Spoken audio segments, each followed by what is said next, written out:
Shalom, puji Tuhan, Tuhan Yesus baik. Di pagi hari ini Tuhan menyediakan waktu, nafas hidup dan tempat, kesehatan untuk kita bersama ada di dalam pembacaan Alkitab secara berurutan.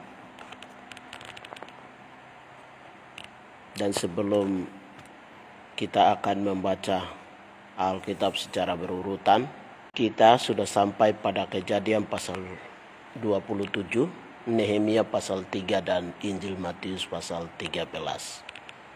Namun sebelum kita membaca Alkitab ini secara berurutan, mari kita bersatu di dalam doa. Ya Tuhan Allah kami, Allah yang maha mengetahui segala isi hati Engkau Bapa, di saat pagi hari ini Engkau menyediakan waktu yang terbaik, nafas hidup dan kesehatan untuk kembali kami ada di dalam bait-Mu, tempat di mana orang-orang percaya bersekutu bersama Tuhan.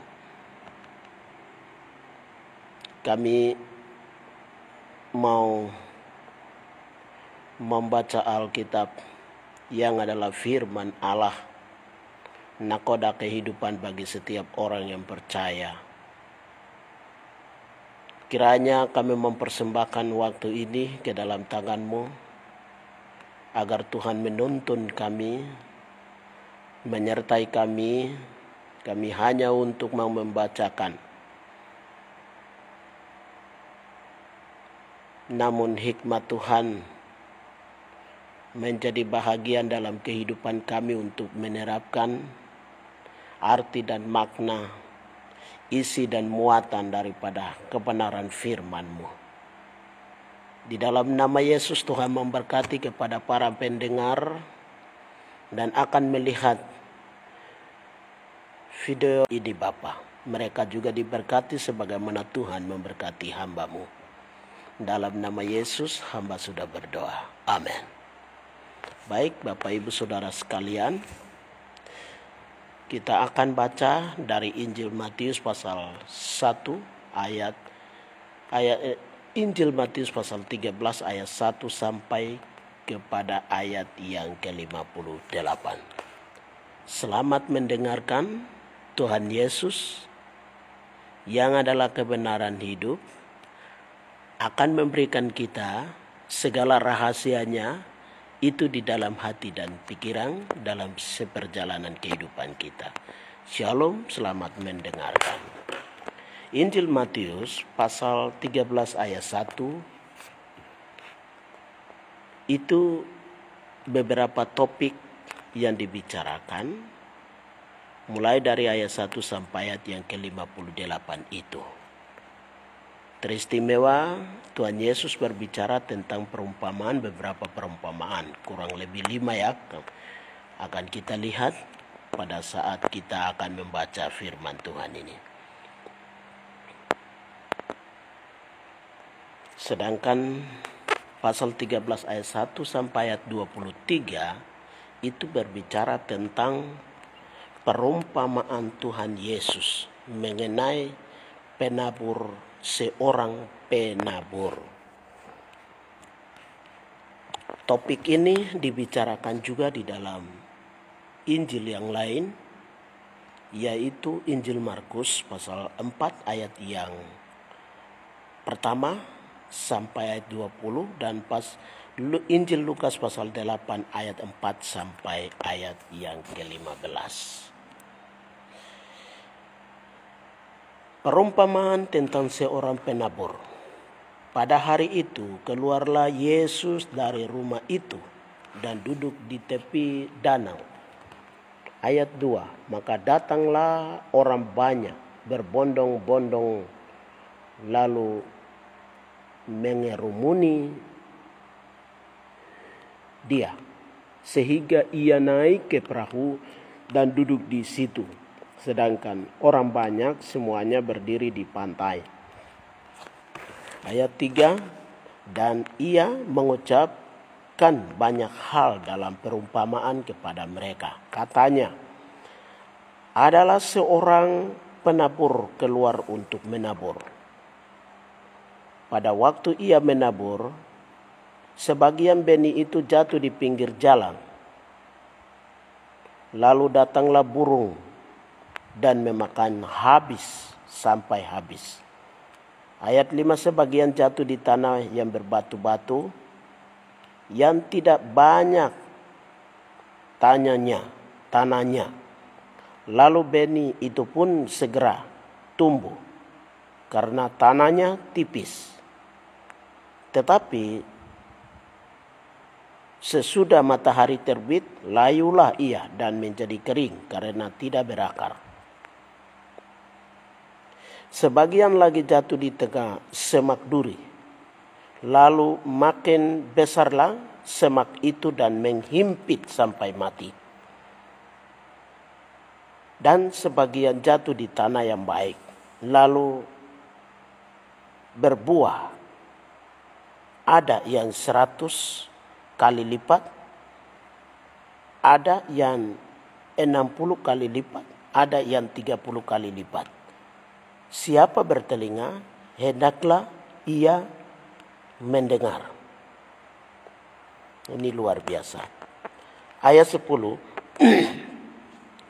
Maka datanglah murid-muridnya dan bertanya kepadanya, mengapa engkau berkata kepada mereka dalam perumpamaan ini? Jadi orang percaya apapun rahasia Allah yang mengetahui di dalam diri orang percaya, orang yang tidak percaya mereka belum mengetahui apa-apa. Ini untungnya.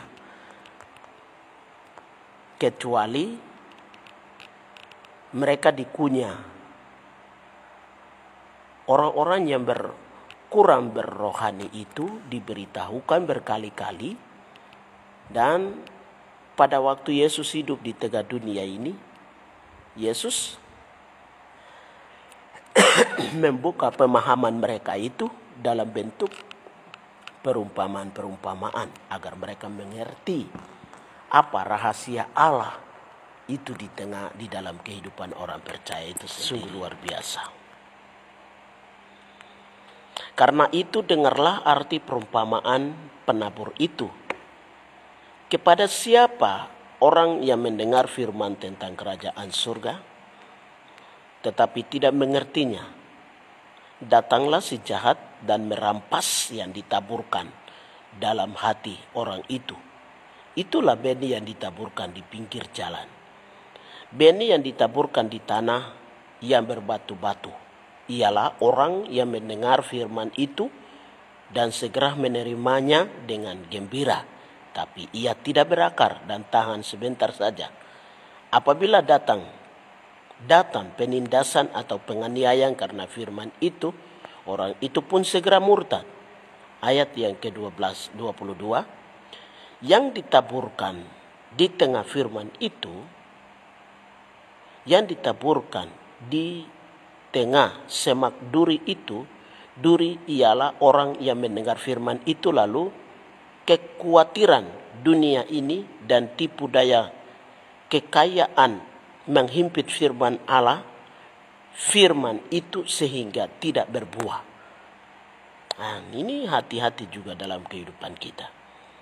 Ayat 23, yang ditaburkan di tanah yang baik ialah orang yang mendengar firman itu dan mengerti. Dan karena itu ia berbuah.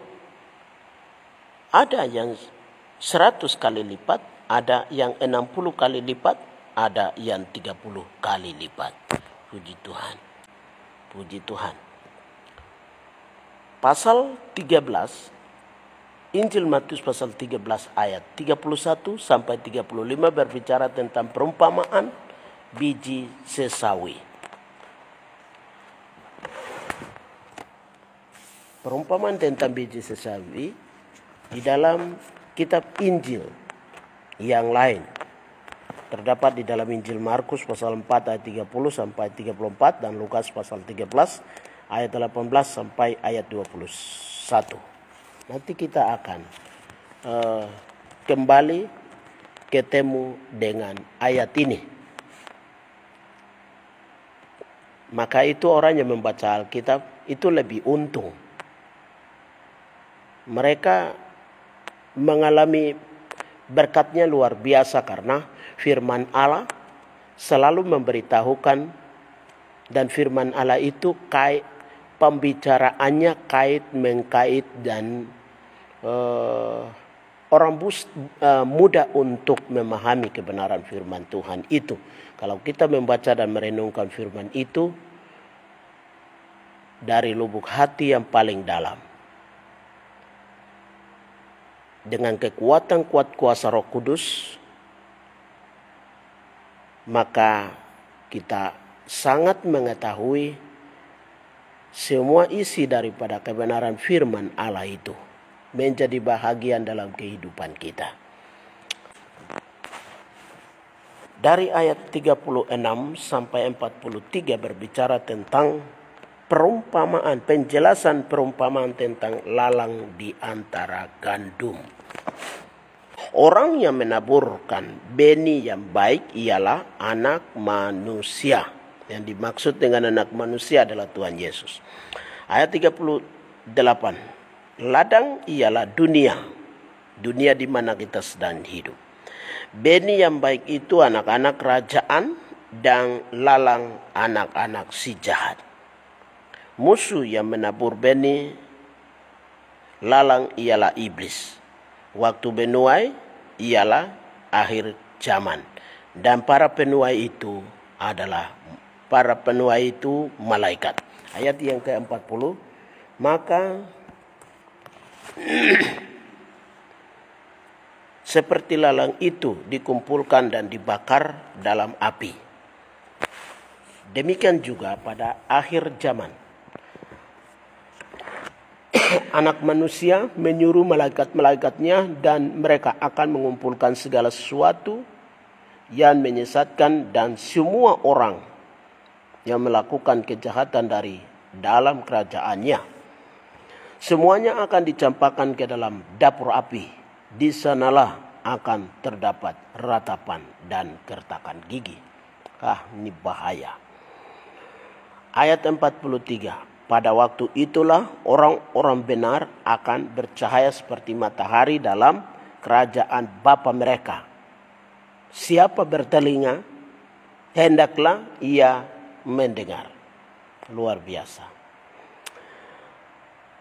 Dari pasal 13 Injil Matius, ayat 44 sampai 46 berbicara perumpamaan tentang harta terpendam dan mutiara yang berharga. Ayat yang ke-47 sampai 452 berbicara tentang pukat. Demikian pula hal kerajaan surga itu seumpama pukat yang dilabuhkan di laut, lalu mengumpulkan berbagai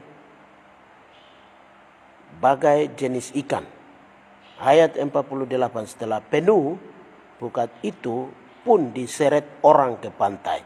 Lalu duduklah mereka dan mengumpulkan ikan yang baik ke dalam pasu, dan ikan yang tidak baik mereka buang. Demikianlah juga pada akhir zaman. Malaikat-malaikat akan datang memisahkan orang jahat dari orang benar, lalu mencampakkan orang jahat ke dalam dapur api. Di sanalah akan terdapat ratapan dan kertakan gigi. Mengertikah kamu semuanya itu? Mereka menjawab, ya, kami mengerti. Kemudian pasal yang ke-13 ayat 53 sampai 58 terakhir berbicara tentang Yesus ditolak di Nazaret. Yesus ditolak di Nazaret. Topik yang sama bicara juga dalam Injil Markus pasal 6 ayat 1 sampai 6, Lukas pasal 4 ayat 16 sampai 30. Bapak, Ibu, Saudara, demikianlah Injil Matius pasal 13. Ayat ini ayat yang agak panjang. Mulai ayat 1 sampai 58 ayat. Tuhan Yesus memberkati. Karena pasal ini berbicara bagaimana orang percaya bisa belajar dalam bentuk perumpamaan. Kerajaan surga itu bagian yang sangat penting dan itu diprioritaskan dalam kehidupan kita sehari-hari. Bagaimanapun kehidupan kita yang sedang kita jalani ini akan menuju kepada kehidupan yang dimana titik akhir itu akan tiba. Surga atau neraka kembali ditentukan sesuai dengan perjuangan kita sebagai orang-orang percaya.